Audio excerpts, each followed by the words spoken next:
Video like जरूर कर लीजिए और ऐसे वीडियो लगातार फ्री में पाने के लिए चैनल को तुरंत सब्सक्राइब कर लीजिए और बेल आइकन को जरूर टैप कर लीजिए ताकि आगे भी सारे वीडियो आपको मिलते रहे। यूट्यूब में फॉलो करते हैं तो प्लीज ये वाला फ्री टेलीग्राम चैनल जरूर ज्वाइन कर लीजिएगा। सारे नोटिफिकेशन सारे अपडेट यहीं पे आते हैं, ध्यान रखिए। नमस्कार दोस्तों, एग्ज़ाम प्रिपरेशन के यूट्यूब चैनल पर मैं प्रियंका एक बार फिर से आप सभी का स्वागत करती हूँ। मॉडर्न इंडियन हिस्ट्री की क्लासेस चल रही हैं जिसमें आज हम लोग देसी रियासतें और कांग्रेस का त्रिपुरी संकट और द्वितीय विश्व युद्ध, ये तीनों चीज़ें कवर करने वाले हैं। तो आपको क्या करना है, जो इससे पहले क्लासेस हुई उनको एक बार देख लीजिएगा और आगे की जो क्लास है तो मॉडर्न इंडियन हिस्ट्री कंप्लीट होने वाली है, जिसमें मैं रिवीजन करा रही हूँ आपको वो इम्पोर्टेंट फैक्ट्स के साथ जो आपके एग्जाम में पूछे जाते हैं। खासकर सारी डेट्स कवर की गई हैं जो कि आपको क्रोनोलॉजी में जब सेट करना होता है तो उसमें दिक्कत नहीं होगी। नए हैं चैनल पर, आप पहली बार विजिट कर रहे हैं तो ये दोपहर 1 बजे क्लास आती है जीएस की और रात को 9 बजे मॉक टेस्ट भी आता है आरओ को टारगेट करते हुए। यूपी पीसीएस के लिए भी इम्पॉर्टेंट है, जो प्रीलिम्स एग्जाम है उसको टारगेट करते हुए। अगर आप पेड कोर्स में इंटरेस्टेड हैं, जैसे आपके कमेंट्स आते हैं, आप लोग पूछते हैं कि मैम जो टेस्ट सीरीज़ आ रही हैं सिर्फ इन्हीं को फॉलो करके आपका सिलेक्शन हो सकता है, या फिर देखिए अगर आप टेस्ट सीरीज़ बहुत टाइम से इस चैनल पे फॉलो कर रहे हैं, जब से मैं प्रिपरेशन करवा रही हूँ चैनल पे क्लासेस आ रही हैं, तब तो ठीक है कि आपने कई मॉक टेस्ट पीसीएस वाले और आरओ वाले सॉल्व किए हुए हैं और रात को जो 9 बजे चल रहे हैं। अगर आपने इतना नहीं किया हुआ है तो देखिए आपने अभी इतनी प्रैक्टिस ही नहीं की क्वेश्चंस की आप वहाँ पर उतने क्वेश्चन अटैम्प्ट कर पाओ, ठीक है। तो आपको क्या करना है, जो लेटेस्ट ट्रेंड और पैटर्न है उसी के अकॉर्डिंग आपको क्या करना है, सॉल्व करना है ज़्यादा से ज़्यादा मॉक टेस्ट। कुछ 5 टेस्ट मैंने अभी कराए हुए हैं, पहले भी कराए हुए हैं और पीसीएस के भी कराए गए हैं, लेकिन जीएस के क्वेश्चन लगभग आपको सेम मिल जाएंगे। लेकिन क्या होता है, बस रेशियो डिफरेंट होता है क्वेश्चन का, जैसे कि यूपी जीके इसमें आती है, सेंसस के क्वेश्चंस होते हैं, आरओ में बस इतना डिफरेंस है और बाकी चीज़ें आपको सेम मिलने वाली हैं। करंट अफेयर भी आपको अच्छे से प्रिपेयर करनी है। जो बच्चे कोर्स ज्वाइन कर सकते हैं, स्टडी फॉर सिविल सर्विसेज का कोर्स अवेलेबल है आरओ के लिए, ठीक है। उसमें आपको क्लासेस तो मिलेंगी ही, साथ में आपको प्रैक्टिस भी कराई जा रही है, मॉक टेस्ट आपको मिल जाएंगे फुल लेंथ भी और सेक्शन वाइज भी, मतलब सब्जेक्ट वाइज आपको मिल जाएंगे।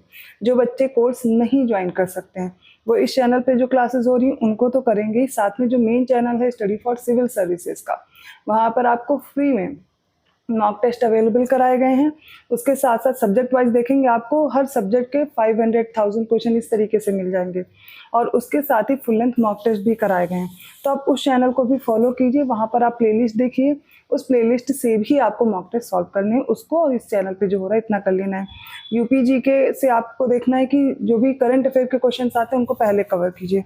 अब देखिए करंट अफेयर में या मिसलिनियस जो टॉपिक होता है उसमें सबसे ज़्यादा चीज़ें आपको क्या प्रिपेयर करनी है कि आप सेंसस कर लीजिए, यूपी का भी, इंडिया का भी सेंसस तैयार कीजिए। अभी 2011 का ही डेटा ले रहे हैं, ठीक है, क्योंकि अभी नया सेंसस हुआ नहीं है। आईएसएफआर रिपोर्ट नहीं आ चुकी है, उसको आप तैयार करेंगे। यूपीएसएफआर और आईएसएफआर मतलब इंडिया की जो वन सर्वेक्षण रिपोर्ट है और जो यूपी की है, दोनों आपको तैयार करना है, ठीक है। मैं इसी में टॉपिक बता दे रही हूँ, अलग से आप लोग कहेंगे तो एक वीडियो में मैं मिसलिनियस के टॉपिक बता दूंगी आपको क्या क्या करना है। एग्रीकल्चर और मिनरल डेटा भी प्रिपेयर कर लेना है, ठीक है। इसके साथ साथ आपको क्या करना है कि जो बजट है यूपी का और इंडिया का, बजट से क्वेश्चन पूछे जाते हैं एग्जाम में, तो आपको बजट भी तैयार रखना है। ये रिपोर्ट आती है उसमें इंडिया की रैंकिंग क्या है ये पूछा जाता है, वो भी आप तैयार रखेंगे। तो कोई भी कंफ्यूजन है, प्लेलिस्ट बनी हुई है मेन चैनल पे, आप उसे फॉलो करेंगे और जो इस चैनल पर डेली क्लासेस चल रही हैं उनको करेंगे। जो बच्चे कोर्स ज्वाइन कर सकते हैं, डिस्क्रिप्शन बॉक्स में नंबर दिया है मैंने, उन पर कॉन्टैक्ट कीजिए, आपको कोर्स अवेलेबल कराया जाएगा, ठीक है। तो चलिए आज की क्लास स्टार्ट करते हैं, जिसमें हम लोग पढ़ने वाले हैं देसी रियासतों के बारे में और कांग्रेस का जो त्रिपुरी अधिवेशन होता है तो त्रिपुरी संकट क्या है वो भी आगे डिस्कस करेंगे, और द्वितीय विश्व युद्ध के बारे में। तो सबसे पहले देखिए, जो द्वितीय विश्व युद्ध है ये 1939 में प्रारंभ हुआ था।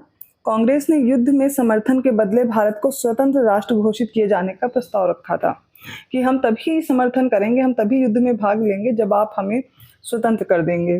तत्कालीन वायसराय था लिनलिथिगो, इसने भारतीय विधानमंडलों की सहमति के बिना भारत को युद्ध में शामिल कर लिया। साथ ही देश में आपातकाल की घोषणा भी कर दी गई। जो लिनलिथिगो है, इसने 17 अक्टूबर 1939 को 1939 को भारत को जर्मनी के विरुद्ध युद्धग्रस्त घोषित कर दिया था और भारतीय विधानमंडलों की इसने सहमति भी नहीं ली, और युद्ध घोषित करने के कारण जितने भी प्रांत थे सभी प्रांतों में कांग्रेस मंत्रिमंडल ने त्याग पत्र दे दिया था।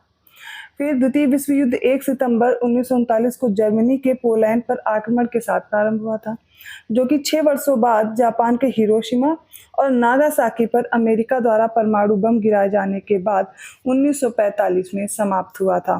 तो शुरू कब होता है और समाप्त कब होता है ये भी याद रखिएगा। फिर क्या होता है, द्वितीय विश्व युद्ध के दौरान विंस्टन चर्चिल ये क्या थे, ब्रिटेन के प्रधानमंत्री थे। इनका कार्यकाल कितना था, 1940 से 1945 तक था। लगभग 28 माह के कार्यकाल के बाद कांग्रेस मंत्रिमंडल ने 1939 में त्यागपत्र दे दिया था, क्योंकि देखिए कांग्रेस एक बहुत बड़ी संस्था थी और बिना पूछे, जो कि पूरे भारत का नेतृत्व कर रही थी, इनसे बिना पूछे बिना कुछ जांचे क्या किया गया कि यहाँ पर युद्ध में शामिल कर लिया गया भारत को। ये बात इन लोगों को बहुत खल रही थी कि आपको एक बार पूछना चाहिए था, हम युद्ध में भाग ऐसे नहीं लेंगे जब तक आप हमें स्वतंत्र घोषित नहीं करेंगे। तो द्वितीय विश्व युद्ध में भारतीयों की सहमति के बगैर ब्रिटिश सरकार के द्वारा भारत को युद्धग्रस्त घोषित करते हुए शामिल कर दिया गया था। तो कांग्रेस ने क्या किया, जो मंत्रिमंडल था यहाँ पर जहां भी इनके प्रांत में इनका मंत्रिमंडल था, यहाँ सब जगह से इन्होंने त्यागपत्र दे दिया था। उससे भी पहले हम लोग अगर 1927 की बात करें तो बटलर समिति का गठन हुआ था। इसे भारतीय रियासत समिति भी कहते हैं और इसका उद्देश्य क्या था, तो भारत सरकार और भारतीय रियासतों के बीच संबंधों की जांच करना और ब्रिटिश भारत और भारतीय रियासतों के बीच आर्थिक और वित्तीय संबंधों को सुधारने के लिए सिफारिश करना था। भारतीय नरेशों ने एक सुप्रसिद्ध वकील सर लेस्ली स्कॉट को कमेटी के सम्मुख उनका दृष्टिकोण प्रस्तुत करने के लिए नियुक्त किया था। दिसंबर 1927 में अखिल भारतीय राज्य जन कॉन्फ्रेंस, जिसे हम all India states people conference बोलते हैं, इसका आयोजन किया गया था। इसके विभिन्न रियासतों से आए 700 से अधिक राजनीतिक कार्यकर्ताओं ने भाग लिया था। बलवंत राय मेहता, मणिलाल कोठारी, जी.आर. अभ्यंकर, इन्होंने इसके आयोजन में महत्वपूर्ण भूमिका भी निभाई थी। ब्रिटिश भारत और रजवाड़े के जो राजनीतिक संघर्षों के साझे राष्ट्रीय लक्ष्यों को सामने रखने के लिए जवाहरलाल नेहरू ने 1939 में Bharat Prajamandal all India state people conference का अध्यक्ष इन्हें चुना गया। भारतीय संघ में अधिकांश रजवाड़ों का जो विलय है वो 1947 में हुआ था।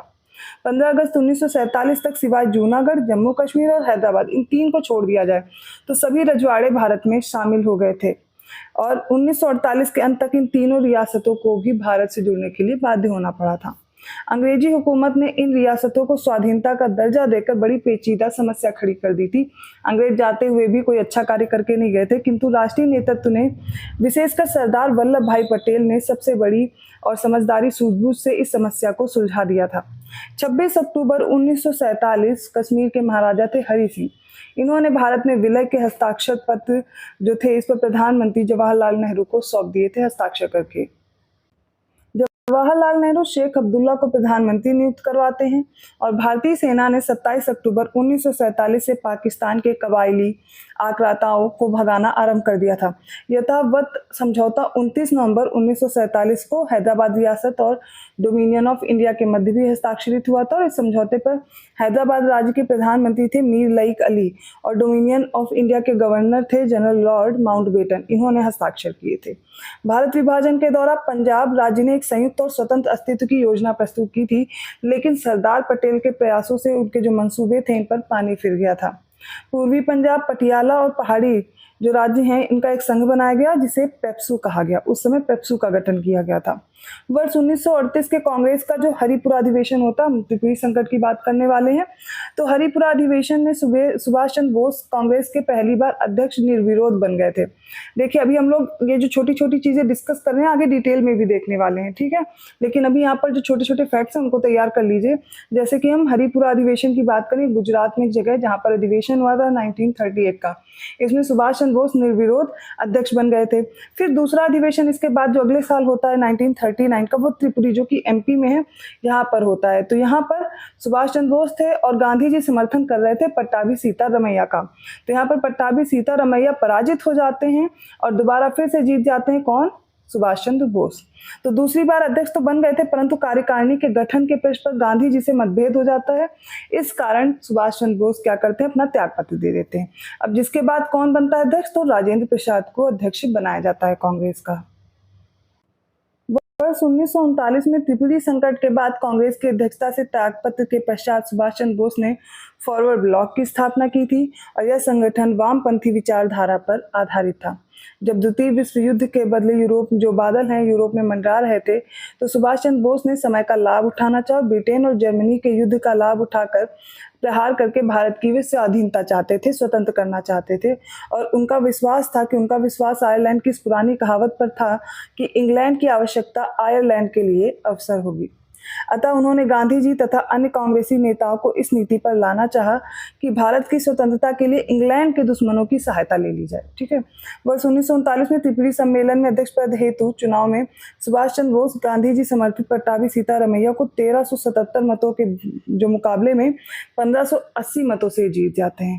त्रिपुरी जबलपुर एमपी में स्थित है। जब वो जीत जाते हैं तो जाहिर सी बात है वही अध्यक्ष बनते हैं, लेकिन उनके गांधी जी से मतभेद हो जाते हैं और इसी कारण वो अपना त्यागपत्र दे देते हैं और फिर इसके बाद एक संगठन बनाते हैं, फॉरवर्ड ब्लॉक की स्थापना करते हैं, क्योंकि ये आपसे क्रोनोलॉजी में भी पूछा जाता है। ठीक है, तो याद रखिएगा त्रिपुरी कहाँ है, तो जबलपुर एमपी में स्थित है।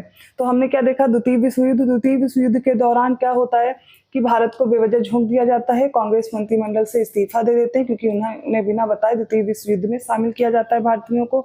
उसके बाद हमने क्या देखा, ये त्रिपुरी संकट देखा है। ठीक है, तो ध्यान रखिएगा जो भी फैक्ट्स से रिलेटेड मैंने बताए हैं। अगर आपको वीडियो अच्छा लगा तो लाइक कर दीजिए, चैनल को सब्सक्राइब नहीं किया है तो कर लीजिए।